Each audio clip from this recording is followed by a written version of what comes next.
മക്കളെ ഞാനിപ്പോൾ എന്നുള്ളതേ നമ്മുടെ നാടിൻ്റെ തൊട്ടടുത്ത പ്രദേശമായിട്ടുള്ള കോരങ്കോട് പറഞ്ഞ സ്ഥലത്താട്ടോ diamond arts and sports club സംഘടിപ്പിക്കുന്ന ഒരു സമൂഹ നോമ്പൂറുണ്ട്. എല്ലാ ജാതി മതസ്ഥരും എല്ലാവരും കൂടിയുള്ള അടിപൊളിയായിട്ടുള്ള സംഭവമാണ്. 500 ആൾക്കുള്ള പരിപാടിയാണ്.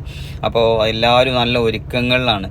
അപ്പോൾ അതിൻ്റെ സെറ്റപ്പിലൊക്കെ ഇങ്ങനെ നിൽക്കുകയാണ്. എല്ലാ സെറ്റപ്പ് ഒരുങ്ങി കഴിഞ്ഞപ്പോൾ ഉണ്ട് ചെറിയ ടെൻഷൻ എന്താ വെച്ചാൽ ചെറിയൊരു മഴക്കാറുണ്ട്. അപ്പോൾ മഴ പെയ്യോ ഇല്ലേ എന്നുള്ള ആശങ്കയിലായിരുന്നു. അപ്പോൾ അതിൻ്റെ ഇടയിലൊന്ന് മഴ ചാറിയപ്പോൾ നമ്മളെ മുറത്തിൻ്റെ ഡയലോഗ് കേൾക്കണം. മഴ നിൽക്കാൻ പോയപ്പോഴേ ഓൻ്റെ റഹ്മത്ത് പോയിട്ട് എൻ്റെ അഡ്രസ്സ് തന്നെ കാണാല.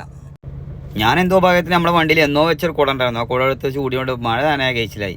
എന്തായാലും എല്ലാവരും നല്ല ടെൻഷനായിട്ടില്ല. കാരണം നമുക്കും അതേപോലെ ക്ലബ്ബ് വാരകൾക്ക് പക്ഷേ ഒരു ബുദ്ധിമുട്ടുണ്ടായില്ല. കാരണം വെച്ചാൽ ഈ മഴ നേരത്തെ പെയ്തുകൊണ്ടെങ്കിൽ അതിലേറെ ബുദ്ധിമുട്ടായിരുന്നു. കാരണം ആൾ വരില്ല എന്ന് കഴിക്കാൻ. എന്തായാലും ആൾ വന്നതിന് ശേഷം ആയതുകൊണ്ട് ഒരു കുഴപ്പമില്ല. ഇത് കണ്ടില്ലേ ഷെബീബ് മനസ്സൊക്കെ ഒന്നുകൂടി ഉഷാറായെന്നൊരു മഴ കൊണ്ടപ്പോൾ. അപ്പോൾ ഞങ്ങൾ നിസ്കാരം ഇങ്ങനെ കഴിഞ്ഞ് വന്നപ്പോൾ ഇവിടെ കംപ്ലീറ്റ് സെറ്റപ്പ് ഉണ്ട്. മഴ ചാറുണ്ട്, എന്നാലും എല്ലാവരും ഇരിക്കും ചെയ്തിരിക്കുന്നു. നല്ല ചൂടുള്ള ചോറല്ലേ, അടിപൊളിയായിട്ട് കഴിക്കുന്നുണ്ട്.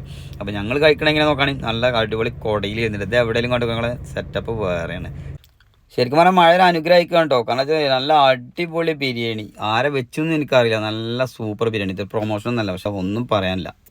അപ്പോൾ ഞങ്ങൾ ഈ നോമ്പ് തോറേണ്ട പരിപാടിയിലേക്ക് ക്ഷണിച്ച് നമ്മുടെ ഡയമണ്ട് ക്ലബിൻ്റെ ഭാരവാഹികൾക്ക് പ്രത്യേകം നന്ദി അറിയിക്കുകയാണ്. അപ്പോൾ ഞങ്ങൾ വീണ്ടും ഫ്രൂട്ട്സൊക്കെ കഴിച്ചിട്ടാണ് പോരുന്നത്. അപ്പോൾ മഴയിൽ കുതിർന്ന നോമ്പ് തുറണെങ്കിലും സംഭവം കളറായിട്ടു.